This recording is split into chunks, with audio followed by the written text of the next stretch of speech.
The American Revolution was the only conservative revolution fought in history.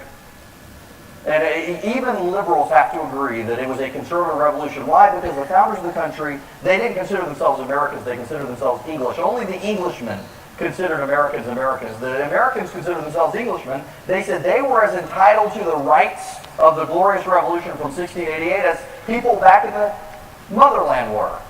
They believed they were entitled to life, liberty, and the pursuit of happiness. They believed they were entitled to trials by jury. They believed they were entitled to representation, no taxation without representation. We actually fought a war over the idea of taxation. And it was because they wanted to go back to what they thought they were about, freedom. The glorious revolution of 1688 was about freedom. It was about putting people in charge of government, not kings. The French Revolution is the revolution that liberals love. It's the radical revolution, the progressive revolution. We're going to get rid of aristocracy. We're going to get rid of everything. We're going to make everybody equal. The American Revolution was about freedom. The French Revolution was about equality. This election, this next year, 2012, is the same thing. It is about freedom versus equality. The only way for people to truly be equal is to all of us be slaves of government. Because if we're all equal, we all have to be piled up on the safety net together. And anyone who has to get off the safety net, who dares to take the risk, government punishes them. Because God forbid someone should make more money than someone else. The founders of this country said what? That we are created equal. The founders of the country didn't guarantee equal outcome. The Democrats guarantee equal outcome. And we can see what equal outcome looks like in California. They're bankrupt. We can see what equal outcome looks like in Illinois. They're bankrupt. We can see what equal opportunity looks like in New York. They were on the verge of bankrupt until they started getting rid of a bunch of stuff you would think New Yorkers would get rid of. We can see freedom in Georgia. We can see freedom in Texas. We can see freedom in Florida. We can see freedom in states that don't compel you to belong to a union just to earn a living. That's what this election is about. Freedom versus equality. The equality that Barack Obama wants is an equality where the government changes our diapers, gives us our health care, provides our light bulbs, provides everything for us. And when the government provides everything for you, you don't have a choice. You don't have liberty. When the government provides you everything, you just sit back passively and don't have to work for anything. You're not free. How is it a success that millions of Americans, multiple generations of Americans, are dependent on the government for their retirement? That's not a success, that's a failure. When we depend on government for our livelihood, we are slaves to government. I would rather be free to fail than to succeed in Barack Obama's America, because success in Barack Obama's America isn't a success I want for me or my kids. So what's at stake for 2012? Freedom versus equality. But it's more than that, because there are a lot of Republicans who hate your guts. They mock you. They mock their constituents. They do God knows what behind closed doors. They're happy to raise your taxes. They say they're conservative. We've got this weird problem among conservatives these days where you have a politician come and say, I'm pro-life, and everyone says, oh my God, he's conservative. No, he may be pro-life, but he's just as much in favor of big government as everyone. George Bush said he was conservative because he was pro-life, and then gave us the term big government conservative. There's no such thing as a big government conservative. Compassionate conservatism is not compassionate, because it makes people dependent on government. Poverty in this country went down after we got government out of the way and told people, go work, earn a living, you make your own life. There's nothing wrong with making your own life. It's not something we should be ashamed of. It's something we should encourage. Making your own life is the way we've made this country, and for some reason we haven't, but a lot of people have forgotten that that's quintessentially what America's about. You take the risk, you earn the reward. You fail, Mom and Daddy in your church may bail you out, the government's not going to. That's the American way. And that's what we have to get back to as a nation. We have to have the freedom to fail in this country again. It sounds like a crazy idea, I know, one of those crazy Tea Party ideas. But think about Thomas Edison. He didn't go to the government to fund his light bulb project. He did it with his own money. Think about Apple Computer. They didn't go to the government. They went out and found stockholders. Think about oil companies that get so maligned these days. They have a less rate of return on their money that they come in than restaurants do.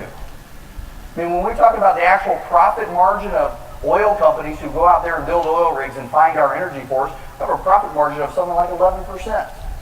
Restaurants have a higher profit margin than that in most cases. Healthcare companies only have a 7% profit margin. Yet they bring in billions, so they must be evil. There's nothing evil about profit.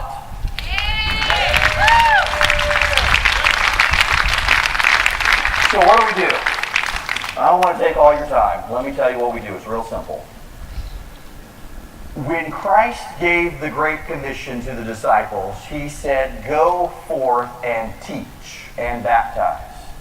Unfortunately, there are a lot of people in this country on both sides of the aisle who decide to go forth and beat the mess out of the other side. What is the role of the poor in the Republican Party? Where is the place of the poor? The place of the poor in the Republican Party is the governor's mansion in Florida, where the governor is a multi-billionaire who grew up on welfare in Section 8 housing. But he took risks. And he didn't fail. He failed a lot, but then he became very successful. Where do the poor belong in the Republican Party? The governor's mansion in Texas, where the governor of Texas was 17 years old before he had indoor plumbing. He had to bathe in a cast iron tub on his back porch and use an outhouse until he was 17. When the Texas dust storms came up, his parents had to put plastic on the walls because the dust would come in through the cracks in the wall. He took risks. He joined the military. He became a governor. The Republicans, the Tea Party activists, the conservatives, they're not out to starve the poor and drown the elderly and give kids no education.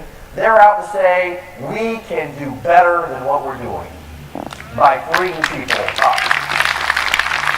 We can give kids a better education by giving them the freedom to choose where they go to school. We can give people a better retirement by letting them be free to choose where they put their retirement. We can give people better health care by letting them choose which health care they have and get government out of the way. I don't know about you, but the Republican candidate that I support is going to be the candidate from the Leave Me the Heck Alone caucus, because I want Washington to leave me the heck alone. And so whether you believe in God or not, and I hope you do, we have an obligation to be happy warriors. Ronald Reagan was a happy warrior. We have an obligation to not be angry, not to hate, not to go out and protest anymore. We have an obligation to put down our protest signs and pick up our campaign signs. We have an obligation to put down being angry and pick up being happy, because there will come a day when we will win. We are guaranteed to win. Freedom eventually wins. We may have a day, a dark day. We may not win the 2012 election. I think we will. No president with this guy's record has ever won re-election. He's become Jimmy Carter faster than Jimmy Carter became Jimmy Carter. We will win, though. Don't be angry when you go out. Be passionate, be vocal, but don't be angry. Be happy, because we're right. It's beyond just we'll win, we're right. We're right on the values, we're right on the principles, we're right on the money. So be happy. Be happy when you go out there. And know this, just because someone says they're one of you does not make them one of you. There are way too many people out there who want to suck up to you, who behind your back don't like you. There are way too many Republicans we here have voted for who get to Atlanta or get to Washington and violate our trust. So next year, next year, don't be afraid to drive elected officials from your own party. They betray you, you primary them, and you beat them.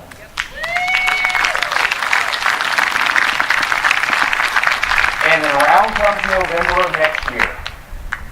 And November of next year, we're all going to do a couple things. Pray real hard, and knock on doors, and go vote. And we will save this country, even if it means saving it from itself.